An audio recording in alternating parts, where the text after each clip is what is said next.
MES ಕಲಾ ವಾಣಿಜ್ಯ ಮತ್ತು ವಿಜ್ಞಾನ ಕಾಲೇಜಿಗೆ ಸ್ವಾಯತ್ತ ಸ್ಥಾನಮಾನ. ವಿಕಸಿತ ಭಾರತ 2047 ರಾಷ್ಟ್ರೀಯ ಸಮಾವೇಶದೊಂದಿಗೆ ಹೊಸ ಮೈಲಿಗಲ್ಲು ಸ್ಥಾಪನೆ. ಬೆಂಗಳೂರಿನ ಮಲ್ಲೇಶ್ವರದಲ್ಲಿರುವ ಎಂಇಎಸ್ ಕಲಾ ವಾಣಿಜ್ಯ ಮತ್ತು ವಿಜ್ಞಾನ ಕಾಲೇಜು ಮೈಸೂರು ಎಜುಕೇಷನ್ ಸೊಸೈಟಿ ಅಡಿಯಲ್ಲಿ ಕಾರ್ಯನಿರ್ವಹಿಸುತ್ತಿರುವ ಒಂದು ಪ್ರಮುಖ ಸಂಸ್ಥೆಯಾಗಿದೆ. ಈ ಸಂಸ್ಥೆ ತನ್ನ ಅಧಿಕೃತ ಸ್ವಾಯತ್ತ ಸಂಸ್ಥೆ ಸ್ಥಾನಮಾನದ ಉದ್ಘಾಟನೆಯೊಂದಿಗೆ ಚಾರಿತ್ರಿಕ ಮೈಲಿಗಲ್ಲನ್ನು ಸ್ಥಾಪಿಸಿದೆ. ಮೌಲ್ಯಯುತ ಶಿಕ್ಷಣ, ಶೈಕ್ಷಣಿಕ ಸಾಫಲ್ಯ ಮತ್ತು ವಿದ್ಯಾರ್ಥಿಗಳ ಸಮಗ್ರ ಅಭಿವೃದ್ಧಿಯನ್ನು ಉತ್ತೇಜಿಸುವ ಶ್ರೀಮಂತ ಪರಂಪರೆಯನ್ನು ಈ ಸಂಸ್ಥೆ ಹೊಂದಿದೆ. ಜ್ಞಾನ, ಚಾರಿತ್ರ್ಯ ಮತ್ತು ಸಾಮಾಜಿಕ ಜವಾಬ್ದಾರಿಗೆ ಬದ್ಧವಾಗಿರುವ ಈ ಕಾಲೇಜು ಸಮಾಜದ ಬಗ್ಗೆ ಕಾಳಜಿಯುಳ್ಳ ಮತ್ತು ವೃತ್ತಿಪರ ಸಾಮರ್ಥ್ಯವಿರುವ ಹಲವಾರು ತಲೆಮಾರುಗಳ ಪದವೀಧರರನ್ನು ನಿರಂತರವಾಗಿ ರೂಪಿಸುತ್ತಾ ಬಂದಿದೆ. ಕಾಲೇಜಿನ ಆವರಣದಲ್ಲಿ ನಡೆದ ಈ ಪ್ರತಿಷ್ಠಿತ ಸಮಾರಂಭದಲ್ಲಿ ಗೌರವಾನ್ವಿತ ಪ್ರಧಾನಮಂತ್ರಿಯವರ ದೂರದೃಷ್ಟಿಯಾದ ವಿಕಸಿತ ಭಾರತ 2047 ಆತ್ಮಬೋಧದಿಂದ ರಾಷ್ಟ್ರಬೋಧದವರೆಗೆ ಎಂಬ ವಿಷಯದ ಕುರಿತು ಉನ್ನತ ಮಟ್ಟದ ರಾಷ್ಟ್ರೀಯ ವಿಚಾರಗೋಷ್ಠಿಯನ್ನು ಸಹ ಆಯೋಜಿಸಲಾಗಿತ್ತು. ಈ ಐತಿಹಾಸಿಕ ಸಮಾರಂಭದಲ್ಲಿ ಮುಖ್ಯ ಅತಿಥಿಯಾಗಿ ಭಾಗವಹಿಸಿದ್ದ ರಾಜ್ಯಪಾಲರಾದ ಥಾವರ್ ಚಂದ್ ಗೆಹ್ಲೋಟ್ ಅವರು ಕಾರ್ಯಕ್ರಮಗಳನ್ನು ಅಧಿಕೃತವಾಗಿ ಉದ್ಘಾಟಿಸಿದರು. ಮೈಸೂರು ಎಜುಕೇಷನ್ ಸೊಸೈಟಿಯ ಅಧ್ಯಕ್ಷರಾದ ಎಸ್ ರಾಮದಾಸ್ ಅವರು ಸಮಾರಂಭದಲ್ಲಿ ಉಪಸ್ಥಿತರಿದ್ದು ಕಾರ್ಯಕ್ರಮದ ಗೌರವವನ್ನು ಹೆಚ್ಚಿಸಿದರು. ಕಾಲೇಜಿನ ಆಡಳಿತ ಮಂಡಳಿಯ ಅಧ್ಯಕ್ಷರಾದ ಡಾಕ್ಟರ್ ಎಸ್.ಪಿ. ಶರ್ಮಾ, ಎಂಇಎಸ್ ಸಂಸ್ಥೆಯ ಮುಖ್ಯ ಕಾರ್ಯನಿರ್ವಾಹಕ ಅಧಿಕಾರಿ ಡಾಕ್ಟರ್ ಎಸ್.ಎ. ಹರಿಪ್ರಸಾದ್, ಕಾಲೇಜಿನ ನಿರ್ದೇಶಕರಾದ ಡಾಕ್ಟರ್ ಪಿ. ಗಿರಿಧರ್ ರೆಡ್ಡಿ ಮತ್ತು ಪ್ರಾಂಶುಪಾಲರಾದ ಡಾಕ್ಟರ್ ಆದರ್ಶ ಎಚ್. ಅವರ ದೂರದೃಷ್ಟಿಯ ನೇತೃತ್ವದಲ್ಲಿ ಈ ಸಂಸ್ಥೆಯು ನಿರಂತರವಾಗಿ ಅಭಿವೃದ್ಧಿ ಹೊಂದುತ್ತಿದ್ದು, ಇವರ ಸಾಮಾಜಿಕ ಪ್ರಯತ್ನಗಳು ಕಾಲೇಜಿನ ಶೈಕ್ಷಣಿಕ ಬೆಳವಣಿಗೆ ಮತ್ತು ಸ್ವಾಯತ್ತ ಸ್ಥಾನಮಾನವನ್ನು ಪಡೆಯುವಲ್ಲಿ ಪ್ರಮುಖ ಪಾತ್ರ ವಹಿಸಿದ್ದಾರೆ. ಸಮಾವೇಶವನ್ನು ಉದ್ದೇಶಿಸಿ ಮಾತನಾಡಿದ ರಾಜ್ಯಪಾಲರು 2047 ವೇಳೆಗೆ ವಿಕಸಿತ ಭಾರತದ ದೂರದೃಷ್ಟಿಯನ್ನು ಸಾಕಾರಗೊಳಿಸುವಲ್ಲಿ ಉನ್ನತ ಶಿಕ್ಷಣ ಸಂಸ್ಥೆಗಳ ಪಾತ್ರ ಅತ್ಯಂತ ಪ್ರಮುಖವಾಗಿದೆ ಎಂದು ಪ್ರತಿಪಾದಿಸಿದರು. ಜವಾಬ್ದಾರಿಯುತ ನಾಗರಿಕರನ್ನು ಮತ್ತು ಭವಿಷ್ಯದ ನಾಯಕರನ್ನು ರೂಪಿಸುವಲ್ಲಿ ಮೌಲ್ಯಾಧಾರಿತ ಶಿಕ್ಷಣ, ನಾವೀನ್ಯತೆ, ಸಂಶೋಧನೆ, ಉದ್ಯಮಶೀಲತೆ ಮತ್ತು ರಾಷ್ಟ್ರೀಯ ಚಾರಿತ್ರ್ಯ ನಿರ್ಮಾಣದ ಮಹತ್ವವನ್ನು ಅವರು ಒತ್ತಿ ಹೇಳಿದರು. ಹಾಗೆಯೇ ಉದಯೋನ್ಮುಖ ಶೈಕ್ಷಣಿಕ ಮತ್ತು ಸಾಮಾಜಿಕ ಅಗತ್ಯಗಳಿಗೆ ಪರಿಣಾಮಕಾರಿಯಾಗಿ ಸ್ಪಂದಿಸುವ ಸ್ವಾಯತ್ತ ಸಂಸ್ಥೆಗಳ ಸಾಮರ್ಥ್ಯವನ್ನು ಅವರು ಶ್ಲಾಘಿಸಿದರು. ಸ್ವಾಯತ್ತ ಸಂಸ್ಥೆ ಸ್ಥಾನಮಾನಕ್ಕೆ ಪರಿವರ್ತನೆಗೊಂಡಿರುವುದು ಎಂಇಎಸ್ ಕಲಾ, ವಾಣಿಜ್ಯ ಮತ್ತು ವಿಜ್ಞಾನ ಕಾಲೇಜಿಗೆ ಸಂದ ಅತ್ಯಂತ ದೊಡ್ಡ ಯಶಸ್ಸಾಗಿದೆ.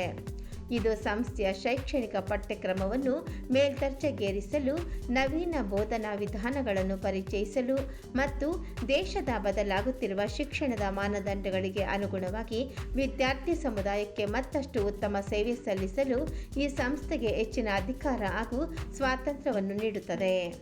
ಇದರ ಬೆನ್ನಲ್ಲೇ ನಡೆದ ವಿಕಸಿತ ಭಾರತ 2047 ಕುರಿತ ರಾಷ್ಟ್ರೀಯ ವಿಚಾರಗೋಷ್ಠಿ ಮುಂದಿನ 2 ದಶಕಗಳಲ್ಲಿ ಭಾರತದ ಅಭಿವೃದ್ಧಿಯ ಪಥದ ಕುರಿತು ಶೈಕ್ಷಣಿಕ ಚರ್ಚೆಗಳಿಗೆ ಉತ್ತಮ ವೇದಿಕೆಯನ್ನು ಕಲ್ಪಿಸಿಕೊಟ್ಟಿತು. ಇದು ರಾಷ್ಟ್ರೀಯ ಪ್ರಜ್ಞೆಯನ್ನು ರಾಷ್ಟ್ರಬೋಧ ಜಾಗೃತಗೊಳಿಸಲು ಆತ್ಮಾವಲೋಕನವನ್ನು ಆತ್ಮಬೋಧ ಉತ್ತೇಜಿಸುವ ದೇಶದ ಮಹತ್ವದ ದೂರದೃಷ್ಟಿಯನ್ನು ಪ್ರತಿಬಿಂಬಿಸಿತು. ಎಲ್ಲರಿಗೂ ನಮಸ್ಕಾರ. ನಾನು ನಿಮ್ಮೆಲ್ಲರನ್ನು ಹಾರ್ದಿಕವಾಗಿ ಸ್ವಾಗತಿಸುತ್ತೇನೆ. MES college of arts, commerce and science को स्वायत्त संस्थान का दर्जा प्राप्त होना उसकी उत्कृष्ट शैक्षणिक परंपरा, गुणवत्तापूर्ण शिक्षण और शोध एवं नवाचार के प्रति प्रतिबद्धता का प्रमाण है.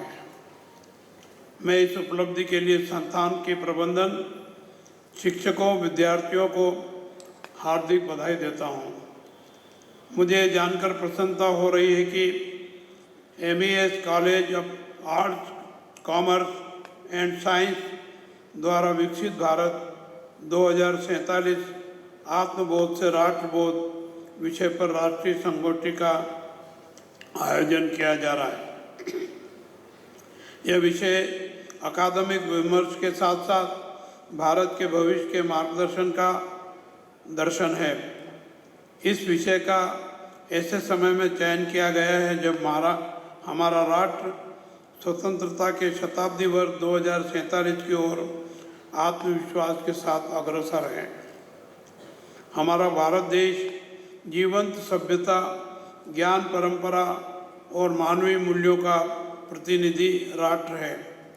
आज जब हम विकसित भारत की बात करते हैं तब हमें यह समझना होगा कि विकास का वास्तविक अर्थ है आत्मनिर्भर, समृद्ध अर्थव्यवस्था, सशक्त समाज, उत्कृष्ट शिक्षा, समावेशी वैज्ञानिक नवाचार, सांस्कृतिक चेतना और नैतिक मूल्यों का संतुलित समन्वय।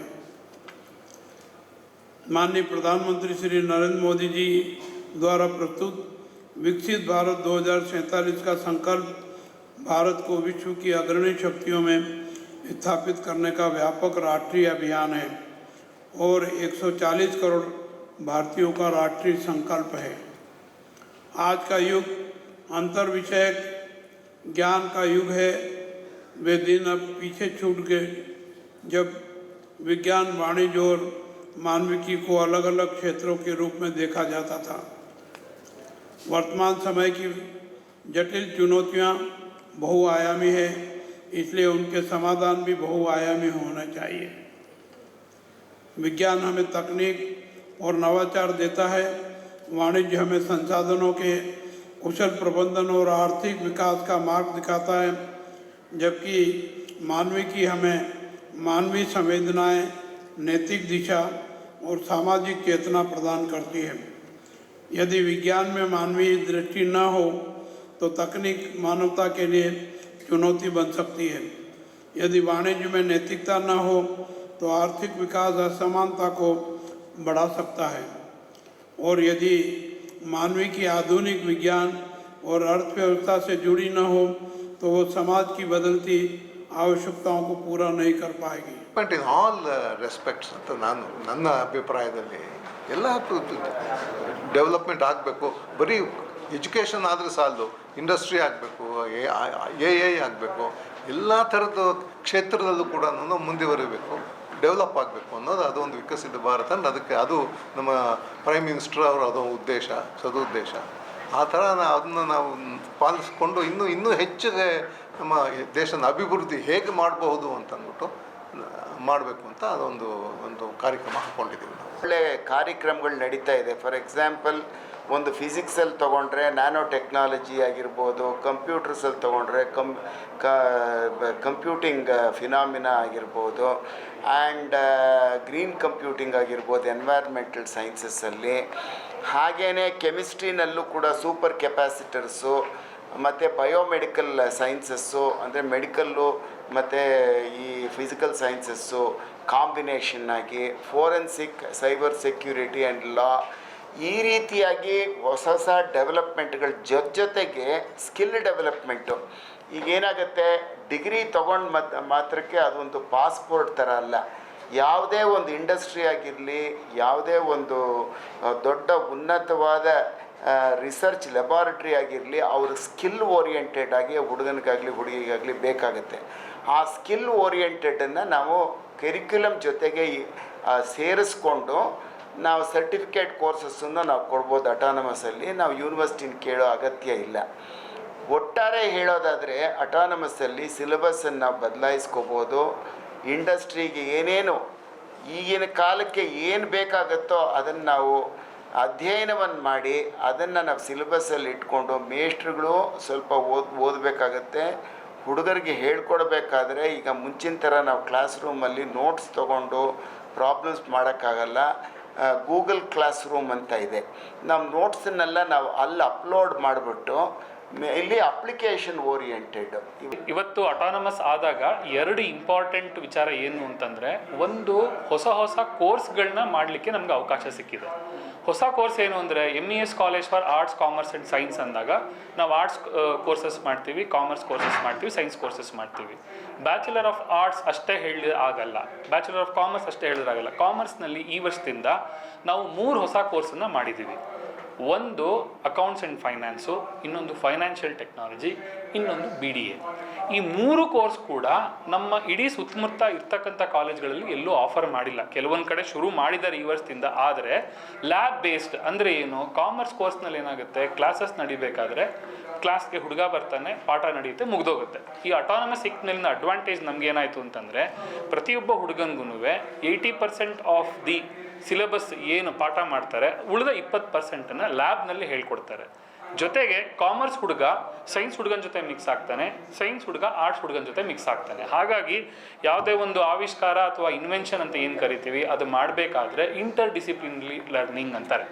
ಆ ಲರ್ನಿಂಗನ್ನು ನಾವು 3 ಬ್ರಾಂಚ್ಗಳನ್ನ ಸೇರಿಸಿ ಕಂಬೈನ್ ಮಾಡಿ, ಸ್ಟ್ರೀಮ್ಸ್ನ ಕಂಬೈನ್ ಮಾಡಿ ಹೇಳ್ಕೊಡ್ತೀವಿ. ಎರಡನೇ ವಿಚಾರ, ಈಗ ಜನಸಂಖ್ಯೆ ಜಾಸ್ತಿ ಆಗ್ತಾ ಇದ್ದಂಗೆ ಏನಾಗ್ತಾ ಇದೆ ಅಂದರೆ ಕ್ರೈಮ್ ಪ್ರಾಬ್ಲಮ್ಸ್ ಜಾಸ್ತಿ ಆಗ್ತಾ ಇದೆ.